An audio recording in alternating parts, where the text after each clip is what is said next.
This is the IDP After Show.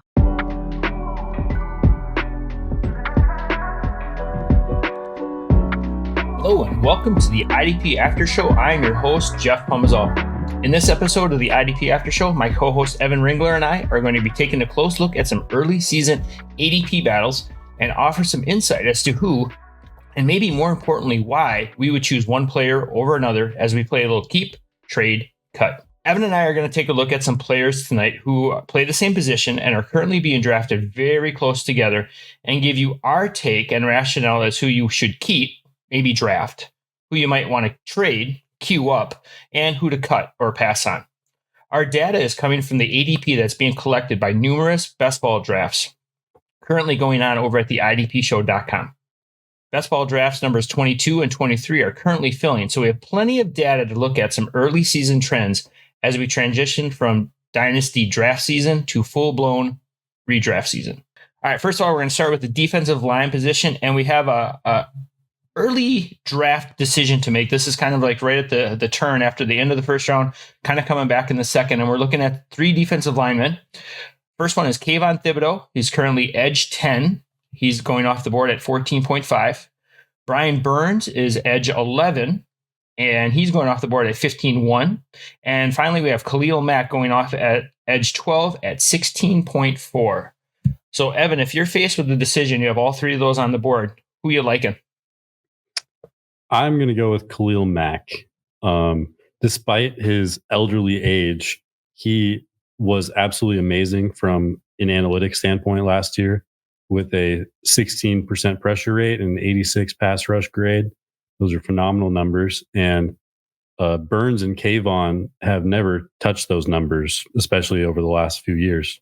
Burns has actually been kind of mediocre from an analytical perspective over the last three seasons. And, you know, Kayvon did get those double-digit sacks last year, but it was kind of an outlier in terms of pressure to sack rate.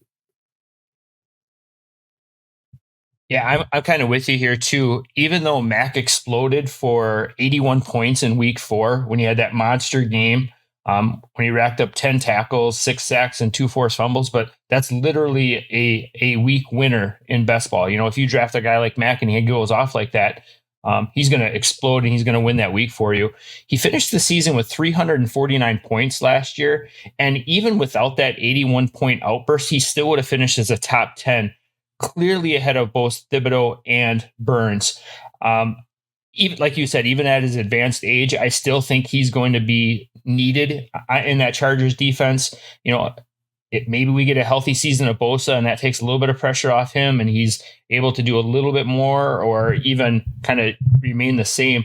A healthy Bosa, I think, goes a long way in helping him out. Also, you know, with Tulupo kind of coming out of nowhere last year too. I think that just kind of adds one more piece to that dimension of making Mack, even though he's going off the board as the last player drafted, he's definitely going to be probably my choice of the three here. So, yeah. So Evan, if I heard you correct, what are you thinking here? Your keep, your trade, your cut here for these three players. Keep Khalil Mack, trade Brian Burns, and cut Kayvon Thibodeaux. Okay. And I'm really, really close with you on this one. I'm going to keep Mack obviously here. And I'm going to try for the upside home run swing with Thibodeaux. So he's going to be my trade. And I'm going to cut Burns. Like you said, Burns hasn't come close to that. And I think he's going to draw a lot more attention on the field. And that might free up Thibodeaux to kind of continue to wreak havoc. He did have that tweet a couple weeks ago too, where he said he was going after Strahan sack totals. So got a little feel for the fire. So yeah, he's a bit ahead of himself there. He's got a ways to go. I have no idea what to think about that Giants D line. Obviously, it's great. They're going to do good things this year, but we don't really know where the sacks are going to go because I think the defense will probably be keyed in on Burns and Lawrence. So maybe that lets Kayvon get a little more pressure. Yep, and that's exactly my point. Why I wanted to keep or trade Thibodeaux here. So, do you feel that we're not giving Burns any love here? Do you feel that Burns is in a better position this year on the Giants defensive line than he was previously in Carolina? Yes. For one thing, last year he kind of seemed like unmotivated. I think the new landing spot will help that a lot, and the contract especially. And he's got help there with him now. He's not going to be the only stud on that line because Dexter Lawrence is a certified stud in his own right. Absolutely. And we saw finally Derek Brown finally make some progression last year towards the end of last season. But like you said, like Burns just kind of like was just there. He really didn't flash at all. So hopefully, Giants fans and fantasy managers who have Burns kind of are rewarded finally for their patience. So, all right. I mean, so, Derek Brown he's a good player, but he's not some stud pass rusher like Lawrence. You're right. Yeah, he's a man child. He's just taking up space there on the field. So, all right. So we were very close on that one. We both kept Mack, and then we just kind of flip-flop Thibodeaux and Burns. So we kind of went against the current ADP on that one. Let's see if that trend continues here as we take a look at our next defensive lineup. Next defensive line here, we have Montez Sweat, who is edge 13 at 18.6. We have Trey Hendrickson as the edge 14 at 19.3. And Haason Reddick is edge 15 at 20.4. So given those three players, Evan, where are you landing? Well, the first choice is very easy for me. It's Trey Hendrickson, number one by quite a bit. His analytics would tell you that he is an elite, like top 10 edge rusher, maybe top 7. He's that good at rushing the passer. And the other guys, Reddick was amazing in 2022, but fell off quite a bit in 2023. And Sweat was kind of the opposite. But the thing is that Montez doesn't really have the stats that I want to see from pressure rate and pass rush grade perspective. So I'm going Hendrickson 1 for sure. And I'm waffling on Sweat versus Reddick, but I'm leaning Reddick. And I'm 100% with you with Hendricks here. He's just been phenomenal last several seasons, regardless of if he has help on the opposite side with Hubbard or not. He's been putting up an average of like 12 to 15 sacks a season over the last 4 or 5 seasons. He's going to definitely be needed there because they really don't have anything else going on right there. I know there's contract issues right now on both sides of the ball in Cincinnati. So I think Hendricks is a safe keep at this point. He's definitely the first one for me. And like you said, the next two are kind of tricky. I'm going to take the upside and what we've already seen Haason Reddick already do in the past. I think that trade to the Jets, he's going to play on a very talented defensive line. He's going to be in a really good rotation. I mean, they got Quinn and Williams in the middle, kind of eating up a lot of space. We got Jermaine Johnson on one side. We've got Javon Kinlaw. Solomon Thomas is a former first-round pick. He's also in the fold now. And then they also just brought in Will McDonald. So they have a very talented front, and I think that that's going to keep him fresh. And I also think that's going to kind of keep that whole room motivated. So I'm going to go Reddick as my second one, and then Sweat last, he's going to be my cut, just because the Bears didn't do anything in the draft. They didn't address the defensive until the 5th round when they took Austin Booker. So Sweat's kind of the only guy there in Chicago for me. So yeah, it's kind of a weak D line there. I was wondering, what do you think? Would you have liked Reddick more in the situation in Philly or with the Jets? Which situation would you say was better? I would have liked to have seen him stay in Philly just because I think he fits in better in that defense. Here he's got, I think, a much more talented defensive line room.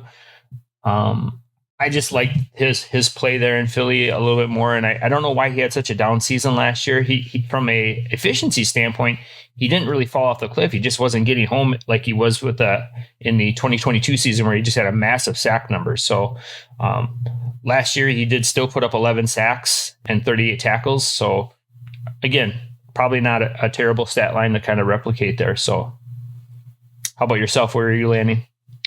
Yeah, I think I kind of like the Jets landing spot, honestly. I mean, it's weird because we've thought of Philly as this elite defensive line for years, and it is. But it's not. I don't think it's like the number one in the league anymore necessarily. Do you think age and just like free agency, Mark, kind of decimated that? I mean, they're still pretty talented. They've got half the Georgia Bulldogs still on their front front line. So yeah, I think, they added Bryce Huff this year, so that'll be interesting. And maybe Nolan Smith develops. Maybe, I think we expect Carter to take a leap and really become one of the guys at defensive tackle. So it could just be a better situation there. It's tough to say. It's interesting, like all off season, we were hoping that Huff was going to land in this ideal spot where you'd finally get a chance to eat. And basically he just replaced Haason Reddick. They just kind of basically switched jerseys, as they drove down the turnpike. So it's a great outcome for Huff as well. Yeah. Yep. It'll be interesting to see what kind of numbers he can finally put up. Obviously, he's not going to be nearly as efficient as he was in the last few seasons, but hopefully he gets a little bit more opportunity and provides more tackle numbers, as he hasn't really had a lot of tackles. He's been very much a sack monster. So yeah. All right. And as much as I know you love to dissect rookies with no tape ever, we're going to kind of throw out our last defensive line battle here. We're going to take a look at the top 3 rookies being drafted currently right now in the defensive line. We have Dallas Turner. He's currently as the edge 32 at pick 68. Laiatu as the edge 34 at pick 72.5. And then Jared Verse is going off as the edge 35 at pick 77. So I found it pretty interesting that all 3 rookies are kind of being drafted all within like basically the same round, right around that 5-6 round here. So I'm going to let you take the first take on this one. I have no strong opinions. I like all 3 of these players a lot, and I want to get shares of them, but I don't have serious conviction on who's going to be the best. I would say that for me in redraft, it's really Latu and Verse, and I would have Turner third in redraft, just because I think he'll probably be around 60 to 70% snaps, while Verse and Latu I think will play 80 and 90% immediately. And all 3 of them are amazing, but Turner in Dynasty is very intriguing for sure. Now, see, that's pretty interesting, Evan, because I almost have it the exact opposite. I'm sitting here thinking the Vikings have possibly 7 new starters on defense. Their only returning starters are going to be there's 2 safeties, their nickelback, and maybe Ivan Pace. So really that whole defensive unit they're all rookies basically coming into camp. Obviously they're not, but they're all have there's a bunch, skin in the game in Minnesota is the next guy. But I see Turner as having a really good opportunity to carve out a really nice role there with the Vikings, especially with a very new look on that defense. And Latu, I think he walks in probably to the hardest room to crack. I think there's more veterans in Indy playing in front of him, and I see his snaps maybe being suppressed a little bit to start out. So I think that's a good point. It's interesting that we had almost the exact opposite take on that. It's like the Colts don't have a guy at edge, but they have a bunch of solid veterans that could be tough to overcome. I do view Latu as the most polished of these guys. So I was kind of thinking that he would, and he's older, he's like 23. So I was expecting him to contribute immediately. And for Turner, it really depends on AVG Van Ginkel. If he is, it's really going to be a split between those 2 guys, because Grenard will stay on the field probably all the time. Totally agree with that. I think Grenard's like the set it and forget it guy. So if you're walking away from a draft with one of these guys, it's probably Grenard is the guy you're going to want. But that's a great point with Van Ginkel there kind of being the wild card. So if you had to keep trade cut, who you keeping? I'm changing on the fly. Okay. Like I said, no strong opinions here on these rookies. They're all great. But I'm going to keep Verse, trade. This is so hard. Trade Latu and cut Turner. Okay. So I know this isn't our show here tonight, but if you're thinking dynasty value, so obviously that was your redraft take or best ball take. Who are you wanting long-term out of this group? Dynasty, I would probably have Turner at 1, Latu at 2, and Verse at 3. I have them all 3 back-to-back in my rookie rankings. So it's really just whoever falls. Excellent. All right. So we have one final, so now we're going to be moving on from the defensive line position. Now we're going to take a look at some secondary pieces. And if we look at the defensive backs, it's always a great idea to fade them in any draft, whether it's dynasty draft, redrafts, or in best ball. So some of these ADPs get pretty inflated pretty quickly. Even though they're going off the board as the number one at their position, they're nowhere near, the front end of this draft. It's a lot of the 150 ADP pieces, and they're still like the top elite talents at the position. So again, can't stress enough, fade defensive backs. But eventually you have to take one or two or three. And so looking at the cornerback position, we have Devon Witherspoon as the cornerback 1. He's going off at the board at ADP 91. Brian Branch is the cornerback 2, going off the board at pick 97.4. And then a rookie, Cooper DeJean, is going off as the cornerback 3 at 151.5. So a huge gap between cornerback 2 and cornerback 3. But it was interesting that, again, without even playing a snap, we have a rookie kind of getting some hype, maybe too much OTA press, and maybe getting his value inflated just a bit. So looking at those three, Witherspoon, Branch, or DeJean, who are you thinking here, sir? Yeah, the DeJean, obviously DeJean is the cornerback 3, but there's a huge gap between them. So I still am just not going to draft any DeJean at that price. I'm not confident in his usage as a rookie. I think that it would be ideal if he could find his way into a slot role with maybe he returns some kicks as well. But I really just have no idea if that's going to be true in year 1. I think in year 2, I am expecting that. So I like him a lot in Dynasty, but I'm just not going to bet on a rookie cornerback at DB or at cornerback 3 prices. Meanwhile, Witherspoon and Branch both have elite usage, big play threats, and they have a solid tackle floor. They're just all around amazing. I slightly lean Witherspoon, and that's probably a homer take for me. Do you feel that the value right now, or the reason DeJean is getting drafted where he is because of the potential of kick return? I think that plays a role, probably. But I've also heard that maybe one of their rookie receivers will be doing that, or Will Shipley as well. They have a lot of guys that could be very good at it. So I'm not necessarily betting on that for many players. It would be nice if we knew, but we don't. So yeah, I just found it interesting. As I was kind of like looking through the data, and then like his name kind of popped up as early as it did amongst the cornerbacks. So it's just kind of like, wow, that's, he's going off the board as DB9 overall right now, which just seems crazy to me to think that he's going off the board and hasn't played a snap. And like you mentioned, Evan, too, he doesn't have like a defined role on the defense yet. Like, is he going to play slot? Is he going to play safety? Because they did invest in Mitchell there too. So it's not like he's the only cornerback that the Eagles drafted this year. So yeah, I would say that Eagles secondary is kind of similar to that Colts D line we were talking about earlier. They don't have any studs necessarily, but they have some solid veterans that could be tough to overcome in year 1. So clearly DeJean is our cut candidate for this one. But between Witherspoon and Branch, you want to keep Witherspoon and trade away Branch? Yes, but they're really the same for me. They both are just elite. No questions asked.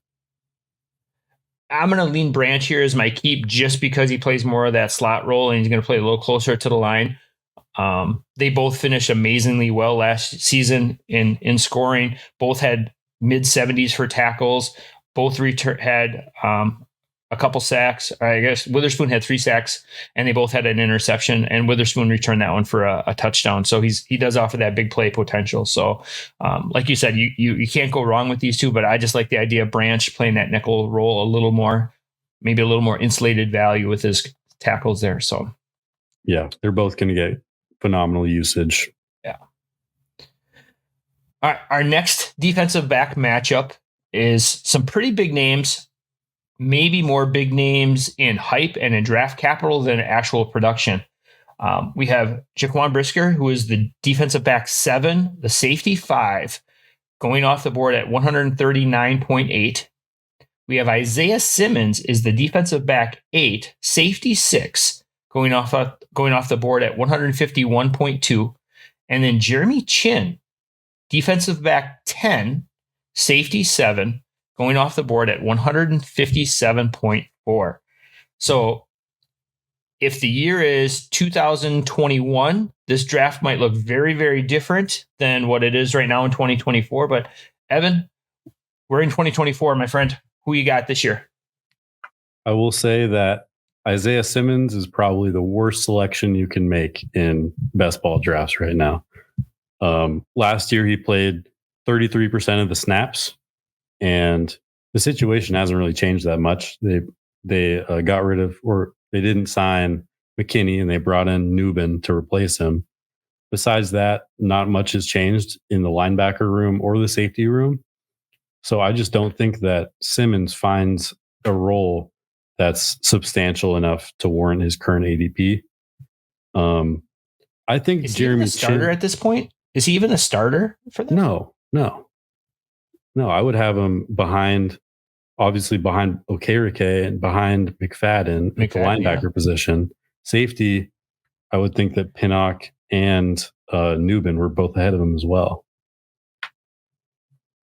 So why do you think, Evan, like, I have no idea. This was another one of those names that was shocking to me to see, almost as shocking as Jeremy Chinn's name being so elevated. I guess a new place, a new old face in a new place, I guess, as the adage goes. But Simmons just doesn't seem to have any traction in the NFL. And I'm just shocked that he's going off the board as the 6th safety. Right now. This is crazy. It reminds me of like Rashad Bateman or Treylon Burks that people just can't let go of. I don't understand it at all.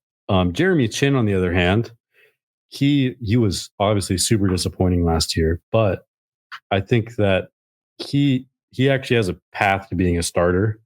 So we should be a lot more interested in him than Simmons.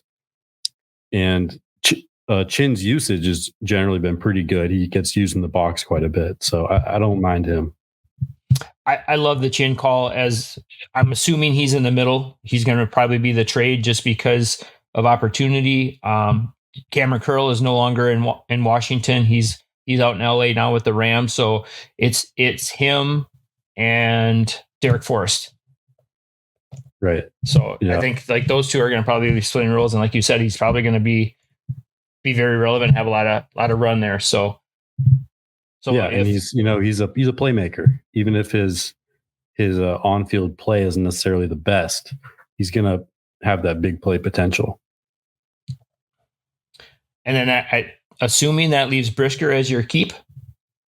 Oh yeah. I mean, that one's easy. I don't love Brisker. I'm probably not going to take him at this ADP, but with these options, it's pretty simple for me. His numbers they're good, but they're also not like elite. And he's kind of being drafted right now like he's kind of elite. So I'm out. But he is my keep. Yep. I'm with you on this one 100%. I'm keeping Jaquan Brisker. I'm trading Jeremy Chinn, and I'm cutting Simmons. This one was more about just how shocked I was that Simmons and Chinn are so high right now in ADP.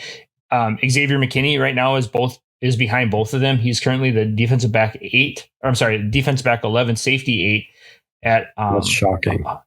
And I would take him over maybe all three of these players right now. So it'll just be interesting to see how the data kind of changes or like kind of self-corrects here as we get a little closer to like the season starts. So I think I'm correct when I say that Chinn and Simmons both have the dual Desi on sleeper. And I think that usually leads to people being overdrafted. So maybe that's part of it. Oh, so they got the safety linebacker combo then. So I know Simmons does. I think Chinn. All right. Well, our final defensive back matchup, we're looking at some true breakouts from last season. Not all of them, obviously, breakouts. Kamren is our first one, like we kind of mentioned in the previous ADP battle. Kamren is the defensive back 15 right now, safety 12, going off the board at 165.4. And then we have a pair of Vikings. Josh Metellus is the defensive back 16, safety 13, going off the board at 170.8. And then finally, Bynum, who kind of just exploded last season. He's currently going off the board at defensive back 17, safety 14 at 172.8. So a lot of great value here going off as like the back end of the DB1s here. So Evan, who you got? For me, it's Josh Metellus at 1. And that is because he led all safeties last year with 11% of his snaps being pass rushes. That is a crazy number for a safety. And the rest of he's not really a safety either. He plays box, D-line. He plays in the sweet spot 92% of the time. So that's exactly what I want. He has that big play upside, but he's also close to the line of scrimmage, which gives him some tackle floor as well. Curl versus Bynum. I lean Curl just because I think he's we know who he is. We know that he's a solid NFL player. And Bynum, I still have some question marks, even though last year he was pretty damn good with a tackle rate above 9%, which is pretty damn good for a safety. I'm 100% with you here again. Metellus is my number one. It's going to be easier path for him to repeat his 112 tackles with his 3 sacks, like you mentioned. He had 4 forced fumbles and a pick. Give me that kind of production out of my slot guy corner any day. He is a much easier path than Bynum, I think. Like you mentioned, with Metellus playing so many of his snaps near the line of scrimmage, Bynum had 1,120 snaps last season. Almost 700 of them came in coverage. So he's doing a lot of his damage in tackles down the field and things like that. And that is a much harder path to replicate, I think. So for him, he's going to be my cut. And that puts Curl as my trade, just because I think that he's got a big body of work that he did in Washington. The Rams are really good about using their defensive players, and I think he's going to be a good chess piece in that defense. So I don't see him fading away at all. Yeah, I wouldn't be surprised if we saw some pretty nice usage from Cam Curl this year. Last year he played in the box quite a bit, but I think that could go up even more potentially. And kind of sneaky too, because I like him in the box, because last year the Rams played a lot of one linebacker looks with Jones there. So I could kind of see them being a sneaky, we're going to have 3 safeties on the field, but Curl is technically going to be almost like our second linebacker, because he hits like a linebacker too there. So, and these ADPs are much more palatable. I do take some of these guys. Because this is the point of the draft where the D-line and linebackers are dart throws, basically. Yep. And that you're getting solid production from these guys. Yeah, going off the board here in the 170s, you're looking at what is that, round 19, 20, somewhere in there. So you've already established, you filled out a lot of your line and things like that. So yeah, time to take some safety plays here. Well, we've reached a part of the show. This is the reason everyone listens, Evan, talking about the linebackers. This first one, we're going to throw in a bonus linebacker just because all 4 of these guys literally are going off the board right in order. And it was hard to leave one out. So we've got Bobby Wagner, who's going off the board at linebacker 12, 42.3. Terrel Bernard, linebacker 13 at 42.4. We have Logan Wilson going off the board at LB 14, going off at 43.4, and Frankie Luvu going off the board as LB 15 at 44.7. So literally 2 ADP points kind of separates these four linebackers. So and these are back end LB1s, beginning LB2 range. So little curveball for you. Have 3 of them right away, but who are you keeping out of this crew? I'm going to keep Frankie Luvu, and that is because he is used as a dynamic playmaker that rushes the passer quite a bit, 10.5% of the time last year, which is far ahead of the other guys we're talking about here. And his tackles didn't really suffer that much either. He still put up some solid tackles. I think that while Bobby Wagner will take, I really have no worries about Bobby Wagner eating up tackles, but I think that Luvu is kind of the linebacker of the future there, and he has the upside of rushing the passer too. So I'm going to keep Luvu, trade Bobby Wagner. I'm going to cut Logan Wilson. I think he's a solid starter, but there's really not much upside out of these four guys. He rushes the passer the least, and he has the lowest tackle rate and the lowest PFF grade. But we know that he's going to be on the field, so he's still worth something. And I'm going to banish Terrel Bernard to the shadow realm. I'm just a little bit concerned about his competition for snaps. This year they're adding a healthy Milano, a second-year Dorian Williams, but they also signed depth pieces of Nicholas Morrow and Deion Jones, plus drafted Edifon Ulu-Foshio. So there's just a lot of guys there, and I'm not totally sure that Bernard is going to be that LB1 again. Yeah, I'm totally with you on the cutting of Bernard. I just don't see that as a possibility of him repeating, especially like you mentioned with Milano back in the fold. Milano was gone most of the season, and there was Terrell Dotson played there, and now he played a little bit, and Bernard just kind of ate because there was no one else there. So he had a really good season. He had 143 tackles, 7 sacks, 3 INTs. Those are tough stats to replicate, especially with a healthy Milano, like you mentioned, and just a heavy rotation probably coming in that Buffalo Bills linebacker room. I'm going to go a little opposite here of you. I'm going to keep Bobby Wagner.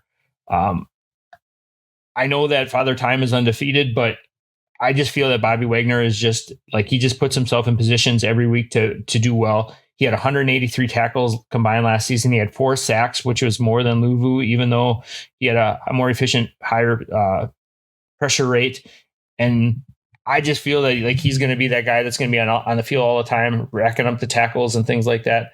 Luvu was a hot name for about 48 hours until the Commanders also signed Wagner, and that kind of threw some ice on Luvu. And I do agree with you that Luvu is probably a dynasty linebacker to own there, but I think for best ball and for redraft, I think Wagner has got one more year in the sun. So he's going to be my linebacker to keep there. I'm going to trade Wilson. I think someone once said that he is like mom's meatloaf, and he just keeps bringing it. He just kind of keeps putting up the stats. Again, kind of the same thing with Hendrickson. There's no one really there to compete with him. I'm not afraid of Grant there or a Gaither, and so those names really don't scare me. So I think that Logan Wilson is going to just continue to do what he does. And then I'm going to cut obviously Luvu and Bernard just because of Wagner kind of cannibalizing all those snaps for him. So yeah, I like Wagner a lot too. I mean, obviously a Seahawks fan, he's one of my favorite players ever, but and last year he is trending downward, but from a tackling perspective, I really don't have any worries. I think he's going to continue to eat. And while there is the cliff coming, I don't think it will be this year in terms of fantasy. I think it is kind of already there. He fell off pretty hard last year in terms of coverage, but in terms of fantasy, I don't have any worries. So again, a little off script here, Evan, as you're thinking about like roster construction in your best ball draft, is having a LB1 like Wagner helping your team because you're going to get consistent points every week out of them, and you're not going to get left with like a single digit point? Or do you want to swing for the fences with that LB1 and, kind of find that like that LB2, 3 that's not getting drafted very high, but he has the upside to be LB1 by the end of the season? What are your thoughts on that as your first linebacker off the board? Yeah, so I think that in our best ball league specifically, we have 31 roster spots with 16 starters. That is a ton of starters. You just need guys that are getting in the lineup. the upside it doesn't matter as much, just because if a player has a good week, they're going to be in your lineup no matter what. So I think that the floor is pretty valuable in these formats. But if when we get to like IDP madness, which is it's like 24 roster spots and start 12, I think, then the upside starts to matter more. And I think you brought up a great point too. It's like guys who are going to finish the season too. And thankfully we've had, pretty healthy seasons out of a lot of these players. They make it to the finish line.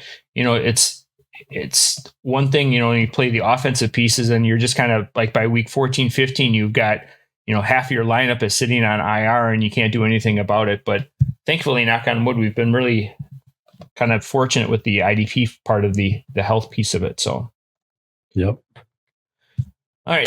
Looking at our second round of linebackers, this one is really, really close. This one has some potential LB1s for next season, as you're getting in the middle or late second round here. So we got Al-Shaair as the LB16 going off at 50.6. Alex Singleton, linebacker 17 at 51.4, and JOK going off the board at linebacker 18, also at 51.4. So literally like less than one ADP point kind of separates these three players. So of those three players, Evan, who are you looking at? Yeah, I love this range of linebackers. I want to get one of these guys in every draft. They're all great. I'm going to keep JOK. I think that there is like an outside chance that he could be like a LB1 overall, like above everybody. I think that exists just because he has the tackling and he has the pass rushing as well. That being said, Singleton has the best floor out of probably any linebacker in the league, or it's up there, maybe not the best, but it's certainly tier one. He destroys everybody in terms of tackle rate. So I'm going to have him as my trade and cut Azeez, even though I love Azeez and he's a great pick this year. I'm gonna kind of pivot there a little bit. I'm gonna go Singleton, and like for the same reason you mentioned, his tackle floor is outstanding. He scored 248 points last season in Big Three scoring, 175 tackles, 2 sacks, and 2 INTs. So like he does offer a little bit of flash. I don't think Denver brought in anyone to compete with his job, so I think he's going to be very, very safe. And as unappealing as picking him is, like we mentioned before, he is just the safest player you can pick, not only because of his efficiency with tackling, but also competition for snaps. He's not going to face anyone. His biggest competition for snaps is out of town now in Jewel, and he's, in Carolina. So I'm going to keep Singleton. I'm going to trade away Al-Shaair. I'm just a little nervous about the competition there. I think Christian Harris is there. They still have Henry Tuatua is there, and he just doesn't offer anything in the big splash plays at all. Like last season, he only had like very few sacks. He didn't have any INTs or forced fumbles. Amazing tackler. I just don't think he does anything wowing. And then I'm going to have my cut as JOK just because I'm afraid of Hicks. JOK has had his chance and his opportunity to kind of put himself in position to be the linebacker in Cleveland, and he just hasn't established himself there. And I know Hicks, again, is long in the tooth, kind of like with the Bobby Wagner piece there. But I think he's kind of in that mold of a Wagner where he just professionally puts himself in a great position. And I can see Hicks really destroying his ADP this season and just having an outstanding season for the Browns. So, yeah, I wouldn't be surprised if Hicks ended up as the linebacker one either. But I do kind of want to bet on JOK just because he, from a stats perspective, his PFF grade is a lot higher than Singleton and Shaair. But if you care about that, and you can just do a lot of things. And last year he didn't even play 50 snaps a game. So I think that if he could seize that LB1 role, we could be talking about game-breaking upside because he had a phenomenal year last year and wasn't even playing all the snaps. Why do you feel he wasn't playing all the snaps? That's a good question. I mean, they did have quite a rotation last year. Yes. just a bunch of guys that you really wouldn't expect to play over him, but they did. So maybe that points towards Hicks actually being the linebacker one. But the thing is, it's really just those two guys. Yeah. Yeah. They definitely cleaned house this year. They're in their linebacker room. They got rid of a bunch of the Jags. And then, so now they definitely just have the two there with Hicks and JOK. So maybe, maybe there's a world where they both can be successful. Yeah. Yeah. All right. Our last group of linebackers here is going to be kind of like your LB3s, hoping to hit some home runs here. Our last group here is Troy Anderson of the Atlanta Falcons, LB27. He's going off the board at 79.9. Trenton Simpson, linebacker 28 at 84 or 80.4, excuse me. And the aforementioned Josey Jewell, linebacker 29 at 80.8. So between Anderson, Simpson, and Jewell, kind of going off the boards is at LB3. Who is your best chance to be at LB1 by the end of the season here, Evan? Yeah, this is probably the toughest one yet, just because as far as Anderson and Simpson go, they're pretty much just mystery boxes. We haven't seen much out of them. I am going to keep Josey Jewell because I think he's the safest bet.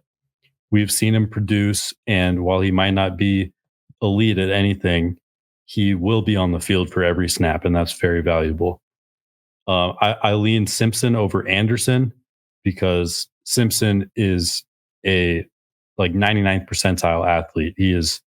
I think he could produce like Queen potentially in his first year as in a full-time role. I'm not expecting that, but it is possible.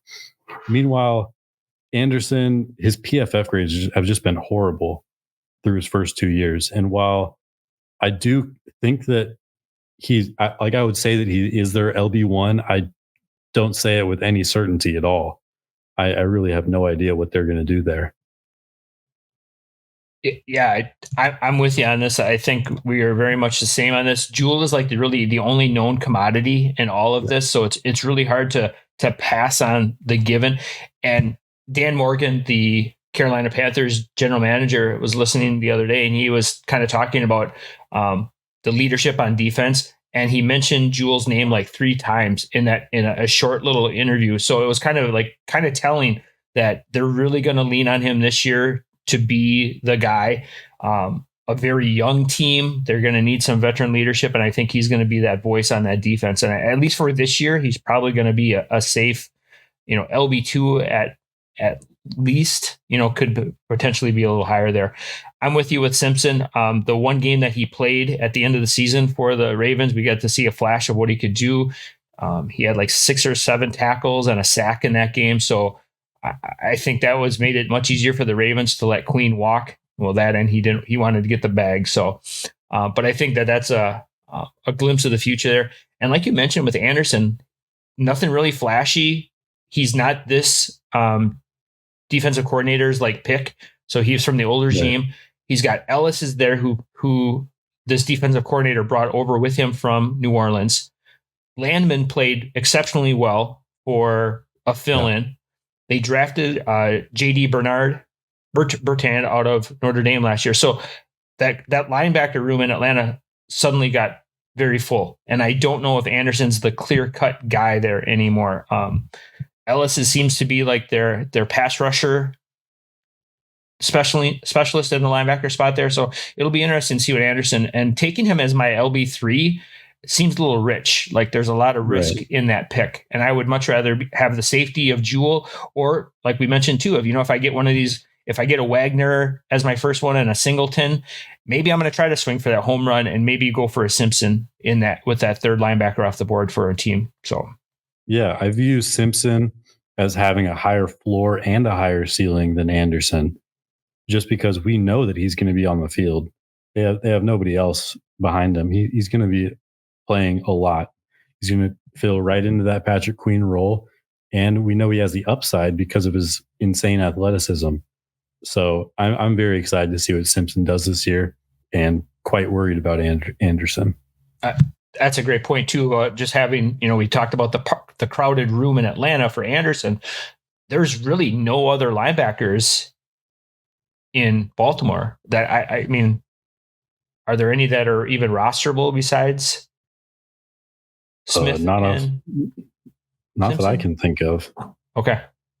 Because I was going to run to my waiver wires and see if any of them were available if you mentioned any of them. So, let's see what they got. They have Malik Harrison or Chris Board, Josh Ross. I don't even know who these guys are. So the answer is no. No. Okay. So Simpson will be on the field, just taking over that queen role. You love to see it. So, Evan, as you're kind of like doing some of these best ball drafts, do you feel that gives you an advantage or maybe some help in your roster construction and other types of leagues, whether it's a redraft league or a dynasty league? Do you think that best ball kind of helps you as a manager construct a better roster for those types of leagues as well? I think it definitely does. I think just getting in reps in drafts is the best way to, learn more and have a better understanding for what you want to do in other formats. When I'm in best ball drafts and I'm on the clock, I am going through the numbers and, I'll find a guy that sticks out that I had no idea about and then go offer a trade for him in another league. So yeah, just getting the reps in, seeing players where they come off the board is huge to kind of give you, it can kind of give you a rough trade value as well in a dynasty league, just because we were talking about it before the show. We kind of play IDP dynasty more like redraft.